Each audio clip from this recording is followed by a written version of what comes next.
जैसा कि आज हम हमारे वर्तमान में अपने देश का जो वातावरण देखते हैं तो उससे बहुत सारी चीज़ें उभर कर आती है। नरेंद्र मोदी बार-बार ज़िक्र करते हैं कि भविष्य में बहुत लंबे दिनों तक के उनका शासन चलेगा, तो इसमें कोई दो मत की बात नहीं है, चलेगा। क्योंकि वो देखते हैं कि जब देश में इतनी सारी बेरोज़गारी है तो भी इस देश की जनता उनकी बातों का बुरा नहीं मानती और क्योंकि उनके पास खरीदा हुआ भीड़ तंत्र है। पैसे दे कर के, उनके पास खरीदा हुआ मीडिया है। तो वो मीडिया से लेकर के खरीदे हुए भीड़ तंत्र के माध्यम से जो भी जैसा भी करवाना चाहे वो करवा सकते हैं और इसमें कोई संदेह नहीं है। इसलिए वो बार-बार कहते हैं कि इस देश के लोगों को या इस देश के लोगों में दिमाग नहीं है। हम देखते हैं कि कभी हिटलर ने भी धर्म को अत्यधिक बढ़ावा दिया था और जब धर्म को बढ़ावा दिया तो लोग अंधे हो गए और जब लोग अंधे हो जाते हैं तो आप उनसे भौतिक गुलामी करवा लो, मानसिक गुलामी करवा लो, उनसे गधे जैसा काम ले लो, वो आपका ही कहना मानेंगे कि वो आपको भगवान मानेंगे। उन्हें उसके अलावा कुछ कभी भी सूझता नहीं है। तो इसलिए वो इस बात का बार-बार ज़िक्र करते हैं क्योंकि उन्हें पता है कि इस देश की जनता में ज़रा-सा भी दिमाग नहीं है। इसलिए नरेंद्र मोदी जो कुछ भी करते हैं, तो वो इसलिए करते हैं कि इस देश की जनता दरकिनार रहे और जो सारा का सारा सिस्टम है, वो चंद मुट्ठी भर लोगों के हाथों में रहे, उच्च वर्णीयों के हाथों में रहे। इससे क्या होगा, आरएसएस का सबसे बड़ा उद्देश्य पूरा होगा और नरेंद्र मोदी भविष्य के इतिहास में पुष्यमित्र शुंग की तरह अमर रहेंगे। ये नरेंद्र मोदी का मोटो है। वो खुद को एक पुष्यमित्र शुंग के इसलिए बार-बार अपने भाषणों में उन्होंने कई बार औरंगज़ेब का ज़िक्र किया है कि औरंगज़ेब बहुत आताताई था, लोगों को सताता था। क्योंकि जब-जब हिंदू दर्शन का कोई भी राजा प्रशासक हुआ है, भारत का लंबा इतिहास देखिए आप, तो आपको वही नज़र आएगा कि वो आरएसएस जैसे संगठन की ही विचारधारा को लेकर के चलता है। वो सनातनी बन जाता है और जो भी इस मार्ग पर चलता है, वो देश की जनता को गुलाम बना कर के रखता है। और इसीलिए नरेंद्र मोदी ने एक भवन बनाया जिसमें बहुत सारे प्रधानमंत्रियों का है, तो इसका मतलब वो ये दिखाना चाहते हैं कि भविष्य में और भी प्रधानमंत्री बन के आएँगे, क्योंकि उनमें तो मुझे नहीं लगता कि कोई आम इंसान जा पाएगा। तो भविष्य के लोग जब उसमें आएँगे और देखेंगे तो नरेंद्र मोदी का स्टडी करेंगे कि वास्तव में नरेंद्र मोदी का शासन और ये शासन दूसरे लोगों का जो और भी रहे, उनमें ज़मीन आसमान का अंतर दिखेगा। अर्थात और यदि तो उनको ये नज़र आएगा कि इसमें पुष्यमित्र शुंग की जैसी उसमें उनके विचारों से खुशबू आती रहेगी कि पुष्यमित्र शुंग इस देश के लिए क्या था, स्कंदगुप्त क्या था, विक्रमादित्य क्या था। इसमें भी नामों में बहुत अलग-अलग तरह की भ्रांतियाँ हैं। तो इसलिए उन्होंने ये बनाया ताकि लोगों के लिए ये एक स्मरणीय रहे और वो बार-बार इस बात का ज़िक्र करते हैं कि औरंगज़ेब आताताई था और जो आताताई लोग हैं उनको ज़्यादा याद करते हैं वो और वीर सावरकर तो उनका आदर्श है। इसलिए कर्नाटक के पाठ्यक्रम में भी बुलबुल और उसका चैप्टर उन लोगों ने डाल दिया है।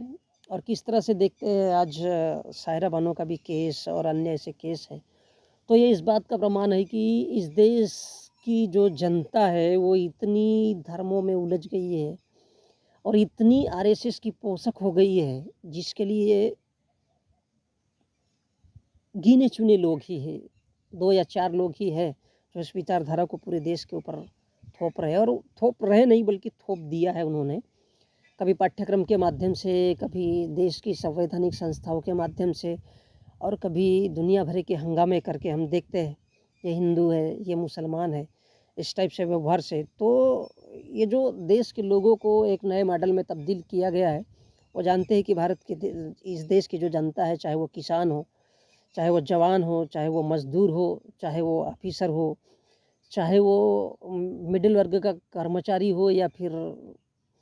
छोटे मोटे व्यापार वाला इंसान, तो वो सारे के सारे इस प्रकार से इतने अंधे और नालायक हो चुके हैं कि उनकी विचारधारा को बड़े अच्छे से वो लोग स्वीकार करते जा रहे हैं, कहीं कोई विरोध नहीं होता। तो मैं थोड़ा सा इस बात का यहाँ पर जिक्र कर देता हूँ, और ये ज़रूरी है कि हिटलर ने भी यही किया था। हिटलर ने सबसे पहले धर्म को धर्म को लिया था और धर्म के माध्यम से लोगों को गुलाम बना दिया, और जब भीड़तंत्र उनके साथ में एक तैयार हो गया था तो उन्होंने इस माध्यम से संसद को भी भंग कर दिया था। यानी यदि भविष्य में यदि 2024 के बाद नरेंद्र मोदी फिर से भारत का प्रधानमंत्री अगर बन जाता है तो भारत की संसद भी पूरी तरह से भंग हो जाएगी, क्योंकि विपक्ष बात करने के लिए नहीं रहेगा। और जब संसद भंग जब हो जाएगी तो वो चाहे जो करना या उनके मन में जो करना है वो कर सकते हैं, क्योंकि पूरी देश की जनता उनके साथ में रहेगी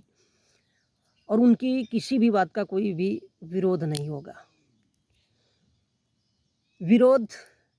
इसलिए नहीं होगा क्योंकि सारे के सारे लोग अंधे हो जाएंगे, और कुछ लोग सत्ता के नशे में भी अंधे हो जाते हैं और उनको समझ में नहीं आता। तो जब जनता ही अंधी हो जाए और वो अपने ही पेट को ना समझे, चाहे वो किसान हो, मजदूर हो, इस देश का जवान हो, युवा हो, बेरोजगार हो, और वो इस बात को अगर समझने से इनकार करे और वो ना समझे और अपने लिए लड़ाई ना लड़े कि उसके लिए उसको क्या चाहिए, मानवीय जीवन जीने के लिए क्या चाहिए, और जब वो इन बातों से ही अनजान हो जाए और जो चल रहा है उसको अगर वो मानने के लिए राजी हो जाए, तो ये समझ लो कि भारत का लोकतंत्र समाप्त हो चुका है। और जब लोकतंत्र समाप्त हो जाएगा तो देश की जनता को गुलाम बनाना बहुत ही आसान हो जाएगा, जैसा हिटलर ने किया था।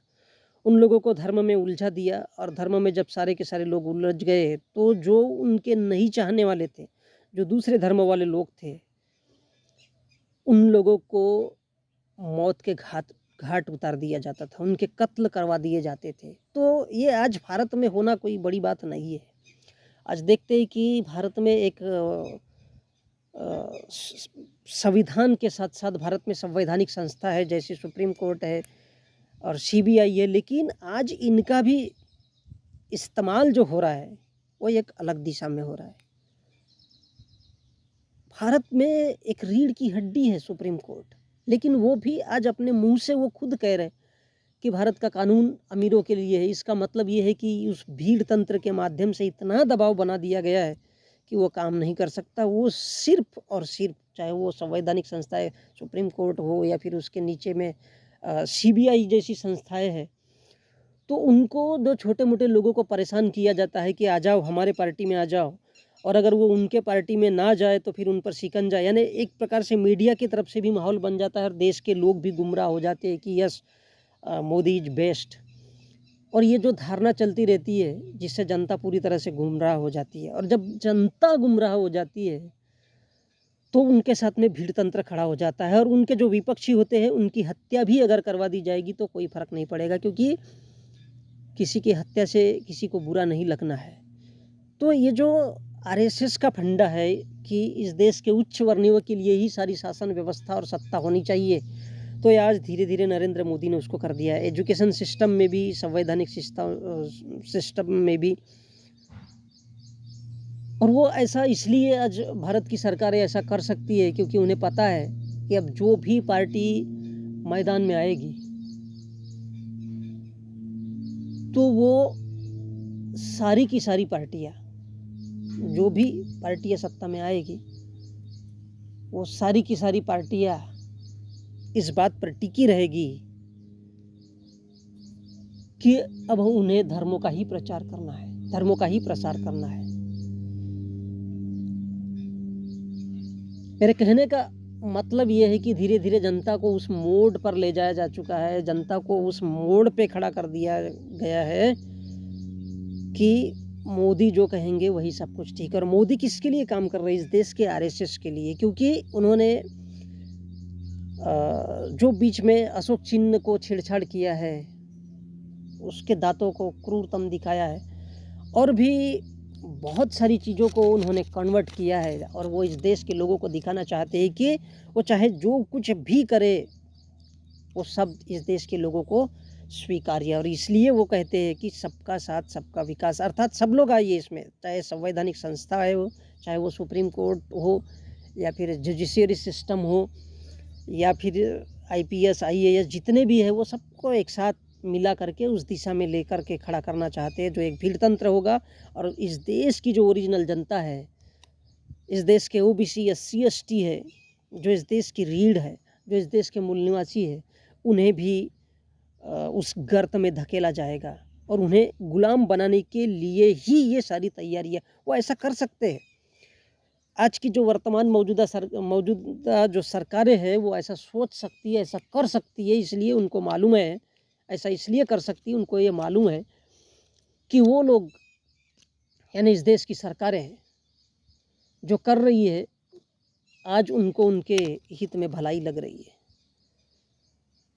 वो जनता के हित में कर रही है। और सच्चाई ये है कि ये एक इस देश की जनता को गुलाम बनाने के लिए बड़े बड़े फंडे रचे जा रहे हैं और बड़े बड़े प्रयास किए जा रहे हैं। इस देश का जो आरएसएस की सोच है वो इस देश पर थोपी जा रही है। तो वो धीरे धीरे उन मुद्दों को उठा रहे हैं, अर्थात नरेंद्र मोदी का उद्देश्य ये है कि वो पुष्यमित्र शुंग की तरह इतिहास में अमर रहे और उनका नाम इस देश की किताबों में चलता रहे कि वो एक ऐसे प्रधानमंत्री थे भारत के कि जिन्होंने भारत में भारत का संविधान होते हुए भी उसको इस मॉडल में कन्वर्ट कर दिया। और देश की जनता सोई रही, किस माध्यम से? तो धर्म के माध्यम से, क्योंकि धर्म एक ऐसा रास्ता है, सबसे पहले उसमें मानसिक गुलामी दी जाती है और बाद में उन्हीं लोगों को उन्हीं के हाथ पैर बांध करके उन्हें शारीरिक यातनाएं दी जाती है, उनके अधिकार छीने जाते हैं। और जब किसी के अधिकार छीने जाए तो वो गुलाम अपने आप बन जाता है। और इसलिए वो बार बार इस बात का जिक्र करते हैं, और उन्होंने इसी के लिए इस देश में एक ऐसी बना के रखी हुई है जिसे प्रधानमंत्री की जो प्रदर्शनियाँ होगी कि भविष्य के आने वाले प्रधानमंत्री भी उसे देखते रहे और इससे पहले वाले, तो जो उनके उच्च वर्णीय है जब भी उसमें अगर जा कर के देखे तो उनको ये बात पता चलना चाहिए कि भारत में इतना बड़ा लोकतंत्र दुनिया में कहीं भी नहीं है। इतना बड़ा लोकतंत्र होने के बावजूद भी उस देश की जनता को गुलाम किस तरह से बनाया जा सकता है, अगर ये समझना है तो फिर नरेंद्र मोदी को देखना होगा। और आने वाली भविष्य की पीढ़ियाँ एक प्रकार से हिंदुज़म में जिए, एक प्रकार से आरएसएस के मॉडल में जिए और उन्हें किस तरह से गुलाम बना के रखना है और किस तरह से देश का राजा या देश का प्रधानमंत्री, क्योंकि आज जिनको जेलों में डाला जा रहा है या जिनके लिए जेलों में डालने का प्रयत्न किया जा रहा है, अगर वो लोग ही नहीं होंगे तो पूरी की पूरी एक ही पार्टी होगी, और एक ही पार्टी होगी तो वो कभी संसद में जाए या ना जाए इससे कोई फ़र्क नहीं पड़ने वाला है। वो अपना घर बैठे ही, जैसा नोटबंदी में कहा था कि आज रात 12 बजे से नोट को बंद किया जाता है, तो उसी प्रकार वो अपने घर से ही कहना चालू करेंगे। उनके पास कभी मीडिया नहीं जाएगा, कभी कोई खबर नहीं बनेगी। वो बैठे बैठे अपने बेड से बिस्तर से अगर ये कहेंगे कि ऐसा होना है तो वैसा ही होगा, चाहे वो उसमें सुप्रीम कोर्ट है वो भी टांग नहीं अड़ा पाएगा। और नहीं, क्योंकि सभी संस्थाएं आज की डेट में पूरी तरह से ध्वस्त है। ये इस देश के लोगों को सोचना चाहिए, और इस देश का लोग तो सोया हुआ है। इस देश की जनता, अगर इस देश का बेरोजगार है तो वो अपने नौकरी के लिए कभी आवाज़ नहीं उठाना चाहता। इस देश का अगर स्टूडेंट है तो वो अपने कॉलेज और यूनिवर्सिटी के लिए झगड़ा नहीं करना चाहता, भले ही वो उस बुलबुल और वीर सावरकर की कहानी को सुनना पसंद करता है, उस पाठ्यक्रम को अपने बच्चों के लिए आने वाले दिन भविष्य में उसको पढ़ना और पढ़ाना पसंद करता है, लेकिन वो कभी कॉलेज और यूनिवर्सिटी में खड़ा नहीं होगा। वो इसलिए नहीं होगा क्योंकि उनको पता है कि धर्म के माध्यम से उनको इतना उलझा दिया गया है कि वो इंसान नहीं, कुत्ते बिल्ली है। इस बात का उन्हें अगर एहसास भी करा दिया गया है तब भी उनको समझ में नहीं आएगा। तो मैं संजय, जय भीम। जय भारत, जय संविधान।